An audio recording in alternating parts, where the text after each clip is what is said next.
ലോക്സഭാ തെരഞ്ഞെടുപ്പിന് ശേഷം രാജ്യം കാത്തിരിക്കുന്ന ഹരിയാന, ജമ്മു കാശ്മീർ നിയമസഭാ തെരഞ്ഞെടുപ്പുകളുടെ എക്സിറ്റ് പോൾ ഫലങ്ങൾ പുറത്തു വന്നു തുടങ്ങി. ഹരിയാനയിലെ ആദ്യ ഫലസൂചനകളാണ് വന്നിരിക്കുന്നത്. കോൺഗ്രസിന് വലിയ മുന്നേറ്റമാണ് പ്രവചിച്ചിരിക്കുന്നത്. ഈ പ്രവചനം നടത്തിയിരിക്കുന്നത് റിപ്പബ്ലിക് ടിവിയാണ് എന്നതാണ് അങ്ങേയറ്റം ശ്രദ്ധേയമായ വസ്തുത. കോൺഗ്രസിന് 3-2 ഭൂരിപക്ഷമാണ് റിപ്പബ്ലിക് ടിവി ഇപ്പോൾ പ്രവചിച്ചിരിക്കുന്നത്. BJP 18 മുതൽ 24 സീറ്റുകളിലേക്ക് ചുരുങ്ങുമെന്ന വലിയ പ്രഖ്യാപനം republic matrix exit poll survey 2024 മുന്നോട്ട് വയ്ക്കുകയാണ്. സമഗ്ര വിവരങ്ങളുമായി വിഷ്ണു തലവൂർ ചേരുകയാണ്. വിഷ്ണു, റിപ്പബ്ലിക് ടിവിയുടേതാണ് ഏറ്റവും പുതിയ റിപ്പോർട്ട്, ഏറ്റവും ആദ്യം റിപ്പോർട്ട് പുറത്തുവിട്ടിരിക്കുന്നത്. ഹരിയാനയിൽ കോൺഗ്രസ് തൂത്തുവാരുമെന്ന പ്രവചനം. ഭൂപേന്ദർ സിംഗ് ഹൂഡയ്ക്ക് പിന്നിൽ ഹരിയാന അണിനിരക്കുന്ന സാഹചര്യമാണ് അവിടെ നിന്നും കാണാനാകുന്നത്. വിവരങ്ങൾ നീലിമ, തീർച്ചയായിട്ടും ഹരിയാനയിൽ കോൺഗ്രസ് തൂത്തുവാരുമെന്നുള്ള എക്സിറ്റ് പോളുകൾ തന്നെയാണ് ഇപ്പോൾ പുറത്തു വരുന്നത്.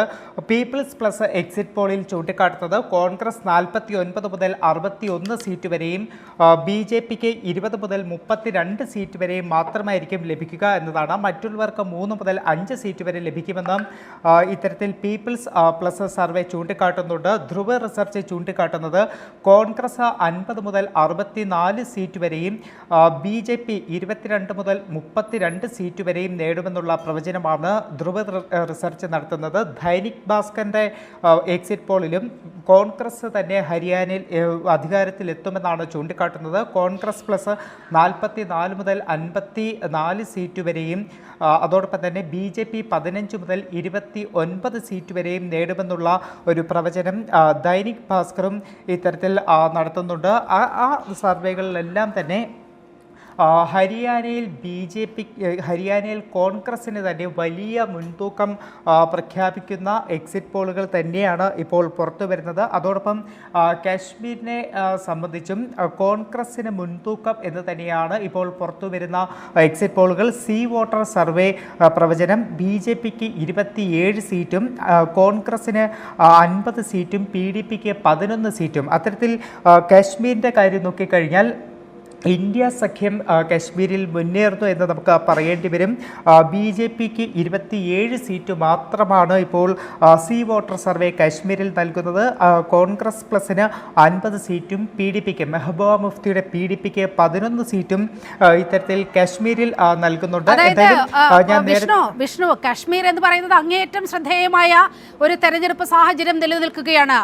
ആർട്ടിക്കിൾ 370 റദ്ദാക്കിയതിന് ശേഷം അവിടെ നടക്കുന്ന ആദ്യത്തെ തെരഞ്ഞെടുപ്പ് 10 വർഷത്തിന് ശേഷം നടക്കുന്ന തെരഞ്ഞെടുപ്പാണ്. അവിടെ കോൺഗ്രസും നാഷണൽ കോൺഫറൻസും തമ്മിൽ സഖ്യത്തിലാണ്.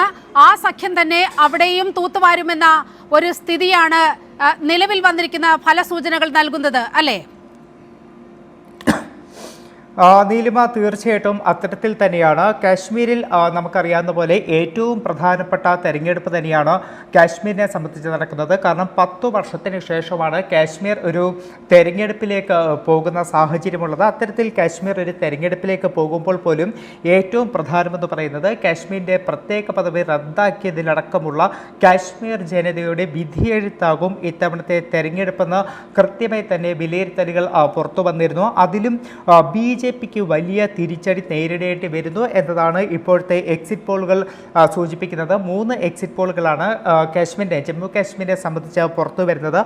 തുടക്കത്തിൽ ഞാൻ പറഞ്ഞ സി വോട്ടർ എക്സിറ്റ് പോളിൽ ജമ്മു കാശ്മീരിൽ BJPക്ക് 27 സീറ്റും കോൺഗ്രസ് പ്ലസ് NC ഈ സഖ്യത്തിന് 50 സീറ്റും PDPക്ക് 11 സീറ്റുമാണ് സി വോട്ടർ പ്രവചിക്കുന്നത്.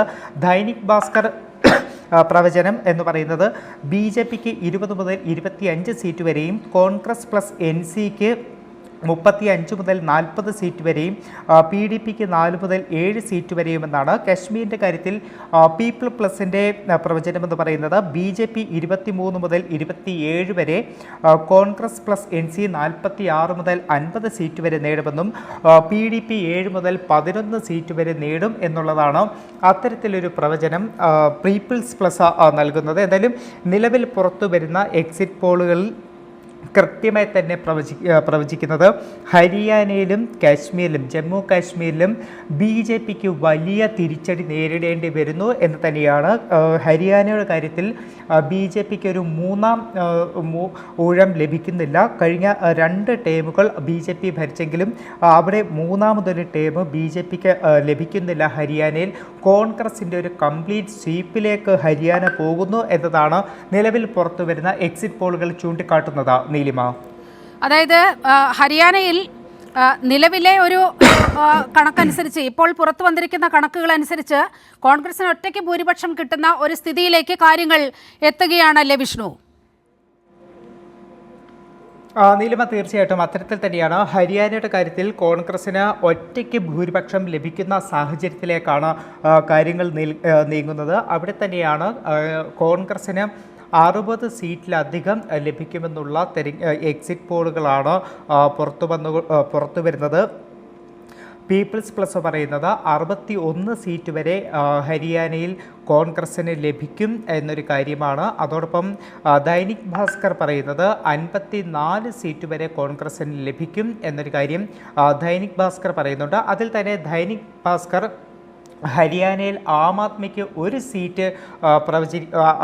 സീറ്റ് പ്രവചിക്കുന്നുണ്ട്. അതായത് ഹരിയാനയിലെ തെരഞ്ഞെടുപ്പ് ചിത്രത്തിലേക്ക് ആദ്യമായി AAP എത്തുന്ന തെരഞ്ഞെടുപ്പ് കൂടിയാണ് ഇത്. അവിടെ ഒരു സീറ്റാണ് AAPക്ക് പ്രവചിക്കപ്പെടുന്നത് അല്ലേ? നീലിമ, തീർച്ചയായിട്ടും അത്തരത്തിൽ തന്നെയാണ്. അത് ഈ ഒരു പീപ്പിൾസ് പ്ലസിൻ്റെ സർവേയിലാണ് അത്തരത്തിൽ ചൂണ്ടിക്കാട്ടുന്നത്. ഹരിയാനയിൽ ഒരു സീറ്റ് AAPക്ക് ലഭിക്കുന്നുണ്ട്. ആദ്യമായിട്ടാണ് അത്തരത്തിൽ ഹരിയാനയിൽ AAP ഒരു ചിത്രത്തിലേക്ക് വരുന്നത്. പ്രത്യേകിച്ച് ഇത്തവണ തെരഞ്ഞെടുപ്പ് രംഗത്തേക്ക് എത്തുമ്പോൾ വലിയ തലത്തിൽ ഒരു സഖ്യത്തിനുള്ള ചർച്ചകളൊക്കെ നടന്നിരുന്നു. ഹരിയാനയിൽ കോൺഗ്രസ് ആം ആദ്മി പാർട്ടികൾ സഖ്യത്തിൽ മത്സരിക്കാമെന്ന് തുടക്കത്തിൽ ചില ധാരണകൾ ഉണ്ടായിരുന്നെങ്കിലും പിന്നീടാണ് കോൺഗ്രസ് ഒറ്റയ്ക്ക് മത്സരിക്കുന്ന സാഹചര്യത്തിലേക്ക് പോയത്. അത്തരത്തിൽ ആം ആദ്മിയും ഇത്തവണ ഹരിയാനയിൽ ഒറ്റയ്ക്ക് മത്സരിക്കുന്ന ഒരു സാധ്യത തന്നെയാണ്, അല്ലെങ്കിൽ അത്തരമൊരു സാഹചര്യം തന്നെയാണ് നമ്മൾ കണ്ടത്. അതിലാണ് ആം ആദ്മി ഇത്തവണ ഹരിയാനയിൽ ഒരുപക്ഷെ ആദ്യമായി അവരുടെ സാന്നിധ്യം അറിയിക്കുമെന്നുള്ള ചില സൂചനകൾ കൂടി ഇപ്പോൾ പുറത്തു വരുന്നത്. നീലിമ.